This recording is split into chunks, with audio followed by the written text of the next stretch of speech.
Salah Abdeslam, impliqué dans les attentats de Paris du 13 novembre, a été interpellé le 18 mars dernier en Belgique. Évidemment, s'est immédiatement posé la question de sa délivrance par les autorités belges à la France. C'est pourquoi on a fréquemment entendu les termes d'extradition et de mandat d'arrêt européen dans la bouche des journalistes. Mais qu'est-ce qu'ils ont en commun? Qu'est-ce qu'ils ont de différent?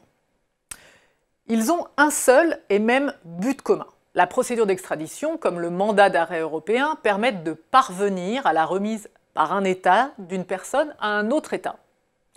Ce qu'ils ont de différent, c'est la prise de décision. Pour l'extradition, elle relève essentiellement des autorités politiques du pays, alors que pour le mandat d'arrêt européen, c'est à l'autorité judiciaire que revient cette tâche. En clair, l'extradition, c'est une procédure par laquelle un pays A accepte de livrer à un pays B une personne poursuivie ou condamnée par la justice de ce même pays B. Le mandat d'arrêt européen, lui, est une décision judiciaire émise par un État membre de l'Union européenne dans le but d'obtenir l'arrestation et la remise par un autre État membre de l'Union d'une personne recherchée. Et ça, dans 3 cas de figure. Premièrement, pour exercer des poursuites. Deuxièmement, pour exécuter une peine.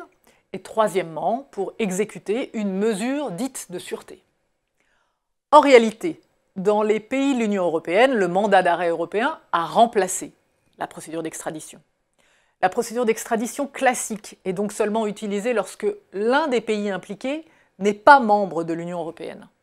Quand on a le choix entre les deux, le mandat d'arrêt européen est privilégié car on considère qu'il est plus simple et plus efficace que l'extradition, car il impose des délais de traitement beaucoup plus brefs. Dans le cas de la remise de Salah Abdeslam à la France, la décision devrait donc intervenir rapidement, d'autant plus que ce dernier semble d'accord pour s'expliquer devant les juges français.